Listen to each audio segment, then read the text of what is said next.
बोले श्रीमद् भागवत भगवान की जय, बोले व्यास महाराज की जय। ओम ज्वालावली नमः। परमात्मने प्रणतकलेशनाशाय गोविन्दाय नमो नमः। शान्ताकारं भुजगशयनं पद्मनाभं सुरेशं विश्वाधारं गगनसदृशं मेघवर्णं शुभांगं लक्ष्मीकान्तं कमलनयनं योगिभिर्ध्यानगम्यं वन्दे विष्णुं भव। प्रत्येक परिस्थिति में भगवान के नाम को तो कहा गया है, सुखावसाने इदमेव सारम, दुखावसाने इदमेव गेयम, देहावसाने इदमेव जातम गोविंद दामोदर माधवेति। यह नाम की नहीं माना। हाथ से कोई भी काम करो, पर मुख से गोविंद का नाम। कर से करलू करहू विधि नाना। तुलसी बाबा ने बड़ा अच्छा सूत्र दिया रामायण में। कर से करलू करहू विधि नाना, मन राखो जहाँ कृपा निधान। बस में भी सफर कर रहे हैं ना, तो किसी फिल्मी गीत को गुनगुनाने के बजाय भगवान का नाम जपो। श्री कृष्ण गोविंद हरे मुरारे, हे नाथ नारायण वासुदेव। काम करते चलो। भागवत कहती है 24 घंटे एक आसन पर बैठकर जो एक महात्मा को फल मिलता है भजन करने का, वही फल एक किसान को हल चलाते समय भगवान का भजन करने से भी मिल जाता है। काम करते चलो, नाम जपते चलो, हर समय कृष्ण का ध्यान धरते चलो। काम की वासना को मिटाते चलो। कृष्ण गोविंद गोपाल बस ये जबान पे आ गया निष्ठा।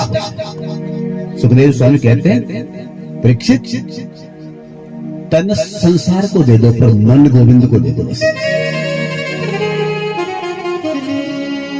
परीक्षित खड़े होकर के कहने वाले, गुरुदेव ये बड़ा कठिन है, भगवान को और तो सब दे सकते हैं पर मन तो अपने बस में ही नहीं है। गीता में भी गोविंद ने यही कहा था अर्जुन से। अर्जुन खड़े हो गए थे, बोले प्रभु मन नहीं दे सकते आपको, क्योंकि चंचलम ही मना कृष्णा परमार्थी बलभद्र। गीता में गोविंद कहते हैं, खुद कहते हैं मन बड़ा चंचल है। चंचलम ही मना कृष्णा परमार्थी बलभद्र तस्या निग्रह मन ने वायु सुदुष्करम। जैसे कोई वायु को नहीं बांध सकता, वैसे मन। आप यहाँ बैठे हैं ना, कहीं को बात घर की याद आ गई, भले आपको यहाँ 1 घंटा आने में लगा हो, पर मन को यहाँ से घर जाने में आधा सेकंड लगेगा। ये मन की गति है, बिजली से भी अधिक।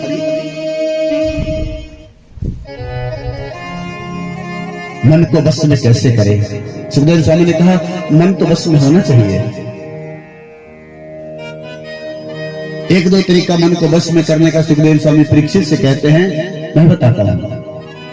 प्रातः काल ब्रह्म मुहूर्त में उठो,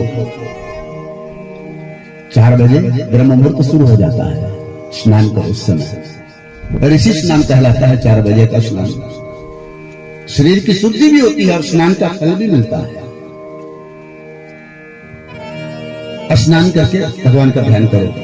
ध्यान करने से पहले 4 बातों का विशेष ध्यान रखें। जितासनो, जित श्वासो, जित संगो, जितेंद्रिया। सबसे पहले तो आदत डालो एक आसन पर कम से कम 3 घंटा बैठने की। जित श्वासो, फिर प्राणायाम करो। प्राणायाम करने से मन की मलिनता दूर होती है। जित संगो, और सबसे बड़ी बात है, व्यक्ति में बच्चा जब जन्म लेता है तो बिल्कुल निर्मल होता है बच्चा। उसमें गुण भी आते हैं संग से और दोष भी आते हैं संग से। जैसा लगे संग वैसा चढ़े रहने। इसलिए हमेशा संग सज्जनों का करो। सज्जनों का संग करेंगे तो सज्जन व्यक्ति के सद्गुण हमारे जीवन में उतरेंगे,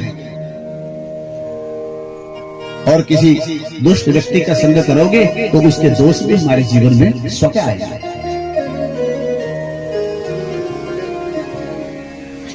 गोविंद भगवान की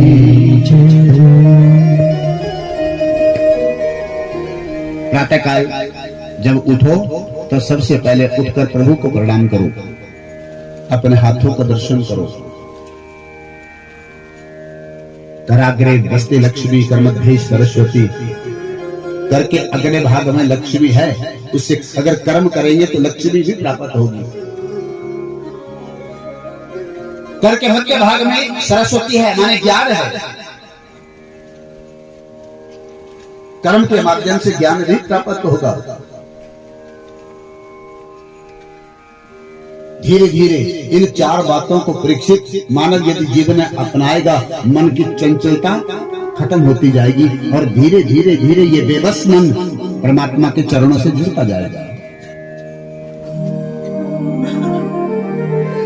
सुरेश स्वामी ने भगवान का मंगलमय चिंतन किया, पावन स्तवन किया। त्वमादिदेवा पुरुषा पुराणा तमश्च विश्वस्य परमं निधानम्। सुनो परीक्षित ने पूछा, गुरुदेव भगवान सृष्टि कैसे बनाते हैं? जब सृष्टि नहीं थी उससे पहले क्या था? सुखदेव स्वामी कहते हैं, परीक्षित सुनो, 6 प्रकार की सृष्टि कही गई है। स्थावर, जंगम, अंडक, उद्भिद, स्वेदज और जरायु। ये कोई सृष्टि नहीं थी पहले, केवल एक परब्रह्म था ज्योति स्वरूप में। जिस सत्य का मैंने आपसे वर्णन किया था, सत्य ज्योति विद्यमान थी, एक कारण थी, एकांत में थी। इस परब्रह्म के मन में विचार आया, एको अहम बहुश्याम, मैं एक हूं, एक से अनेक हो जाऊं। इस परब्रह्म के श्री अंग से जल की धाराएं निकली। संस्कृत में जल को नार कहते हैं। सर्वत्र जलाप्लुत हो गया। फिर इस परब्रह्म ने शेष के माध्यम से इसी जल में आयन बनाया। आयन कहते हैं कुटिया को। योग निद्रा में शयन कर रहे हैं परब्रह्म। शयन करते करते इनकी नाभि मंडल से एक कमल के पुष्प की व्युत्पत्ति हुई, अनंत आकाश में चला गया और इसी परब्रह्म की इच्छा से इस कमल पुष्प के ऊपर चतुर्मुख ब्रह्म स्थापित हुए। 4 मुख हैं, चारों दिशाओं से एक साथ ब्रह्मा जी देख रहे हैं। पर मुझे प्रकट करने वाला कौन है? अहम कुता आया था, मैं कहां से आया ये ब्रह्मा को पता नहीं चला। कमल के पुष्प के ऊपर से उठे और कमल पुष्प की नाल बीच में से खाली होती है, नीचे की तरफ चले, शायद मुझे पता चल जाए मैं कहां से प्रकट हुआ हूं। अनंत वर्षों तक इस कमल तंतु में प्रवेश करके कभी नीचे आते हैं, कभी ऊपर जाते हैं, नहीं पता चला। और थक करके ब्रह्मा जी फिर कमल पुष्प के ऊपर बैठ गए।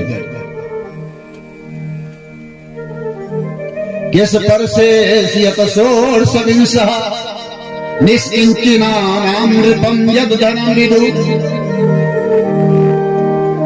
हिंदी अक्षरमाला काखा गाघा इनके अगर गिनेंगे तो 16वां अक्षर है का और 21वां अक्षर है षोडश एकविंशति नाम, 21वां अक्षर है पा।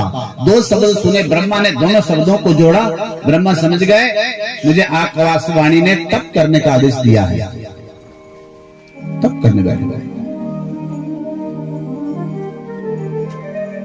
बहुत वर्षों तक तप किया, फिर इनको नारायण ने दर्शन दिया। ब्रह्मा जी का हाथ पकड़ा और हमने तुमको विधाता बना दिया, जाओ सृष्टि की रचना करो। ब्रह्मा जी ने कहा, अब ब्रह्मा जी समझ गए मुझे प्रकट करने वाले यही हैं। बोले प्रभु सृष्टि तो मैं करूंगा,